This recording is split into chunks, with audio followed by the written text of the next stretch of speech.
Bonjour à toutes et à tous, bienvenue dans cette toute nouvelle vidéo tuto sur CloudRig encore une fois. Aujourd'hui, je vais vous apprendre à riguer des curves grâce à CloudRig. Et vous allez voir, cette technique de rig, c'est franchement une petite dinguerie. Je vous montre vite fait quelques visuels de ce qu'on va pouvoir faire dans ce tuto grâce à ça. Et vraiment, en plus, c'est hyper simple à faire. Et franchement, c'est juste génial. En tout cas, moi, je trouve vraiment ça incroyable, cette technique de rig. Et du coup, je voulais vraiment vous faire une vidéo là-dessus pour vous montrer tout ce qu'on peut faire. Ici, les différents exemples que je vais vous montrer dans cette vidéo, c'est comment riguer une chaîne. Donc par exemple une chaîne où il y a un grappin au bout, comment on peut faire pour venir riguer ça correctement. Donc ici dans le tuto concrètement ce que je vais faire c'est riguer une curve et ensuite je vais vous montrer tout ce qu'on peut faire avec cette curve. Et donc grâce à ce rig de curve je vais pouvoir vous montrer comment riguer une chaîne auquel il y a un grappin attaché au bout par exemple. Je vais aussi pouvoir vous montrer comment on peut riguer des particules et en fait on va pouvoir riguer vraiment tout et n'importe quoi grâce à cette technique, c'est vraiment trop bien. D'abord ce que je vais faire comme d'habitude c'est vous expliquer comment fonctionne la chaîne curve et tous ces différents petits paramètres. Et ensuite, une fois que je vous aurai expliqué ça, je vous montrerai comment faire donc les rigs de chaîne, de particules.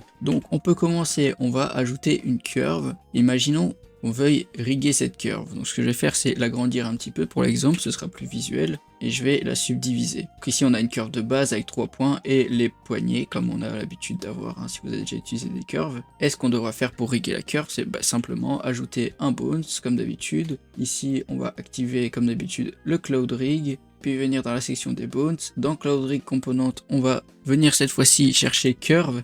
Et on a Curve with Hooks. Et c'est ça qui va nous être utile. Ici on voit qu'il n'y a pas beaucoup de paramètres et c'est tant mieux parce que ça va rendre le truc encore plus simple. Donc en premier on a le curve, donc c'est choisir l'objet qu'on a créé, donc la curve qu'on a créée. On vient avec la pipette la sélectionner. On a create route, donc ça vient juste créer un contrôle supplémentaire qui sera le parent de toute notre chaîne. X-axis symétrie, ça c'est si vous avez une symétrie dans votre rig. Ici on n'en aura pas besoin. Ça sert si vous dans votre rig vous avez une curve qui vient comme ça et que vous voulez avoir la symétrie parfaitement en X de l'autre côté. Donc le côté gauche avec tous nos bones renommés en finissant par .L. Et ensuite on fait un symmetrize et ça nous permet de faire qu'un côté et directement générer l'autre partie sans devoir tout recréer. Ici c'est le même principe du coup. Ici c'est si vous avez besoin de faire une symétrie sur votre curve, mais ici on n'aura pas besoin. Et control for handles, ça va être important de le cocher, c'est ce qui va vous permettre de gérer les poignées de la curve. Ensuite rotatable handle aussi, il faut le cocher, ça va être super important, on va pouvoir avoir un contrôle maximal sur la curve. Et le separate radius control, c'est un contrôle qui va être rajouté en plus pour gérer la largeur de la curve. Alors, ça se voit pas visuellement sur la curve en elle-même. Les objets qui seront parentés, vous pourrez les scale en largeur grâce à ce contrôle. On peut déjà le faire de base, mais c'est juste que ça nous crée un supplémentaire pour pouvoir ne pas devoir mettre une clé de scale sur notre contrôleur de base et gérer ça avec un autre contrôleur. Moi, je le laisse découcher, j'en ai pas vraiment besoin. Ça peut être utile, vous pouvez tester de votre côté si ça vous semble utile, pourquoi pas. Mais moi, ici, je vais laisser décocher. Donc voilà, en fait, on a que ça comme paramètre, donc c'est hyper basique, hyper simple. En général, je vous conseille de toujours avoir ces 3 paramètres cochés, les 2 autres décochés, en fonction de ce que vous avez besoin, bien sûr vous pouvez changer, mais dans la plupart des cas on aura juste ces 3 paramètres là de cocher. Et donc pour riguer la curve, ce qui va se passer c'est qu'on va devoir simplement faire une chaîne de bones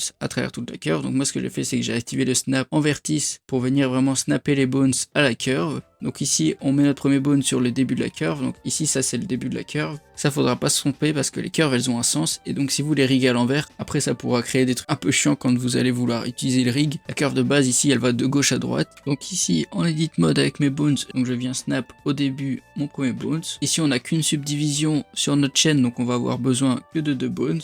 Donc je snap le bout de ce bones à la moitié et je snap un dernier bones à la fin. Et voilà, en fait c'est déjà tout, on n'a plus qu'à générer notre rig et on va voir ceci. On va pouvoir venir cacher les bones qui sont pas nécessaires pour avoir plus de visibilité. Et donc voilà avec quoi vous retrouvez. Et vous allez voir c'est assez simple à comprendre, hein. Vous avez le root qui contrôle tout. Vous avez la base de la chaîne qui contrôle la base de la chaîne. Ici, on a le point du milieu et le point de la fin. Et ici, on a les poignées. Donc si je reviens en edit mode sur la chaîne, donc on va voir qu'on a un contrôleur à chaque point de la chaîne qui vient contrôler le point de la chaîne. Et on a un contrôleur pour chaque poignée de la chaîne. Et en fait, c'est juste ça. Donc vous voyez, c'est hyper simple et ça marche nickel. Vous pouvez contrôler la chaîne dans tous les sens que vous voulez. Vous pouvez la scale et faire tout ce que vous voulez en fait. Et donc maintenant, on sait comment riguer une curve de manière hyper simple. Ce qu'on va pouvoir faire, on va pouvoir assigner de la géométrie ou même utiliser des géométries nodes sur cette curve et donc c'est ce qu'on va voir tout de suite. Donc pour l'exemple pratique, ce qu'on va faire c'est commencer par riguer une chaîne. Donc en premier on va venir créer notre curve. Ce que je vais faire c'est supprimer ce point, celui-là je vais le ramener à l'origine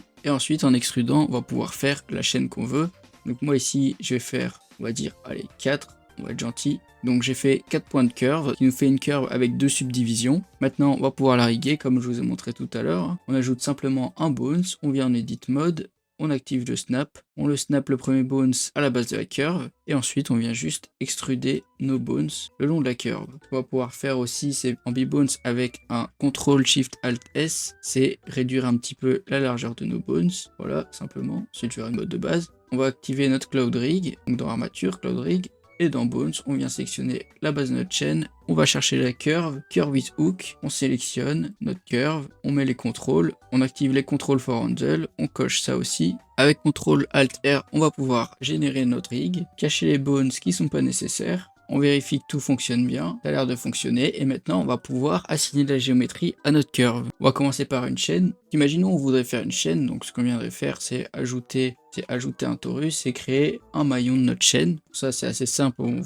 suffit de prendre un torus, on coupe la moitié, on extrude le reste, on peut faire un mirror pour que ce soit plus précis. Donc on se retrouve avec un maillon de notre chaîne, on va pouvoir le dupliquer, le rotate en Y, on vient le replacer, on va pouvoir un peu rétrécir aussi tout ça. Avec Alt S, on peut gérer aussi la largeur des maillons, et on va le tourner dans le sens de notre curve. Donc là je viens juste de créer le maillon de notre chaîne, on peut même lui mettre une petite subdivision hein, si vous voulez. Et ce qu'on va vouloir c'est qu'il suive notre curve, donc ça rien de plus simple, il suffit d'ajouter un array modifier. On peut le mettre fit to curve, ici on se retrouve avec ça, donc ça prend déjà forme, hein, vous voyez où je veux en venir. On peut gérer ici la distance pour que ce soit correct, voilà. Et là on voit déjà ce qui se passe, si je viens en edit mode sur ma curve, je peux déjà contrôler la longueur de ma chaîne, mais le souci c'est qu'il ne suit pas la curve. Donc pour qu'il suive correctement la curve, il va juste falloir ajouter un curve deform, donc pour ça on sélectionne notre chaîne puis notre curve, donc si elle veut bien, voilà. On fait un CTRL P et ici on a curve deform. Et donc maintenant si on vient en edit mode modifier notre curve, on voit que ça suit la curve et c'est plutôt pas mal. Le seul problème qu'il va avoir, c'est que quand on va bouger l'origine de la curve, on voit ça part un peu en couille. Et ça c'est pas normal, en fait c'est un problème qui vient de Blender, hein, c'est un bug.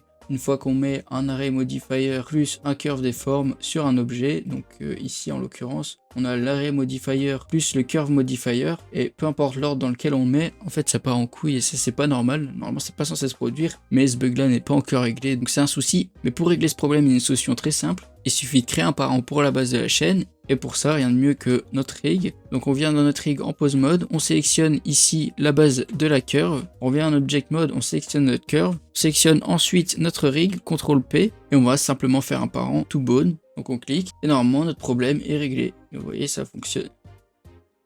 Et donc maintenant, on a déjà rigué notre chaîne, en fait, c'est tout simple. Et on a tout le contrôle qu'on aurait sur la curve, mais sur la chaîne cette fois. Vous voyez, vous pouvez venir faire ce que vous voulez. En plus, elle est infinie, ça veut dire que vous pouvez l'étirer autant que vous voulez, elle se générera automatiquement. On peut utiliser le scale en Y des contrôleurs pour gérer la courbature. Et vous pouvez faire globalement tout ce que vous voulez. Et maintenant, imaginons qu'on veuille qu'il y ait un grappin au bout de notre chaîne. Il suffit simplement d'avoir une géométrie de grappin. Ici, j'ai importé une géométrie de grappin toute faite, comme ça je ne dois pas le modéliser. Bien sûr, vous pouvez faire ça avec n'importe quelle géométrie que vous voulez. Si vous voulez accrocher une épée au bout, si vous voulez accrocher une lance, peu importe ce que vous voulez, ça fonctionnera de la même manière. Une fois qu'on a notre géométrie, il faut qu'on ait un maillon à la base de notre géométrie pour qu'il puisse venir se connecter au bout de notre chaîne. Donc pour ça, on peut réutiliser un maillon de notre chaîne. Donc j'ai dupliqué ma chaîne. Ici, je vais désactiver tout ça, je vais en supprimer un, le rotate, je le place plus ou moins comme il faut.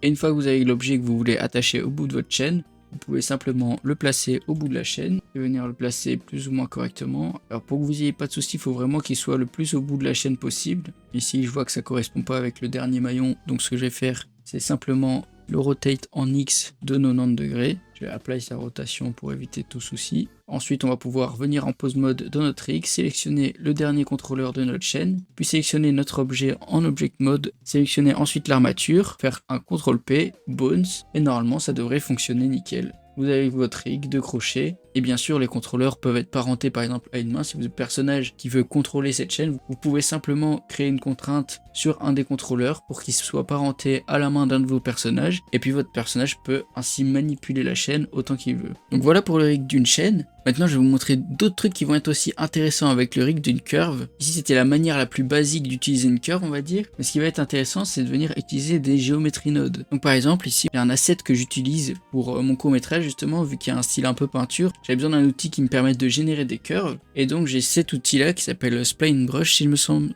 Alors je vous mettrai en description le lien pour le récupérer si ça vous intéresse. Et en fait le principe de cet outil c'est simplement grâce au Geometry Node d'utiliser des curves et d'en faire des coups de pinceau simplement. Et vous voyez où je veux en venir, c'est qu'on va pouvoir utiliser ce genre de Geometry Node sur notre curve et pouvoir l'irriguer. Donc pour ça c'est assez simple, on vient, on ajoute le Geometry Node dont on a besoin, ici c'est le Spline Brush Card. Curve Object, on va pouvoir sélectionner notre curve. Ensuite dans le matériel on a le Stroke Preview et UV Layout, on va pouvoir sélectionner notre layout. Et donc là en quelques secondes je viens de créer un rig d'un coup de pinceau tout simplement. Et bien sûr grâce au Geometry Node vous pouvez continuer à gérer tous vos paramètres, donc par exemple la résolution de la curve. Ici on peut gérer le nombre de coups de pinceau, on peut gérer leur largeur, enfin tous les paramètres restent utilisables et en plus c'est rigué. Donc ça c'est une autre manière d'utiliser grâce au Geometry Node. Maintenant j'ai encore une manière à vous montrer de comment utiliser ces rigs de curve qui va vous être utile si vous par exemple vous faites de la simulation ou des effets spéciaux plus en général. Je vais venir retirer notre Geometry Node. Alors ici pour l'exemple, on ne peut pas faire trop compliqué, je vais prendre une sphère de base. On va imaginer que c'est une boulette de viande par exemple. Donc je vais lui mettre un matériel, alors, on va dire que c'est une boulette de viande, et j'ai envie par exemple de créer un canon à boulette de viande. Donc pour ça il va falloir que je génère des particules, donc je vais utiliser un plane pour générer des particules. Je vais venir le mettre ici à la base, le rétrécir un petit peu, et ici je vais ajouter un système de particules dans lequel je vais renseigner ma boulette de viande. Donc ici render as, on met object et instance object, je vais choisir ma boulette de viande, je vais les grossir un petit peu, et ce qui se passe c'est que voilà, ici on a notre pluie de boulettes de viande. Alors vous voyez peut-être où je veux en venir, mais c'est qu'on va utiliser notre rig de curve. Notre curve ici, elle a un onglet Physics, et on va pouvoir utiliser un Force Field. Et dans les Force Fields, on a toutes sortes de types de champs de force qui ont tous des comportements différents. Ici je vais utiliser le Curve Guide, ce qui va faire que maintenant mes particules vont suivre la curve. Et vous en doutez, si on a rigué la curve, c'est pas pour rien, c'est qu'on va pouvoir contrôler ici nos effets, nos particules grâce à la curve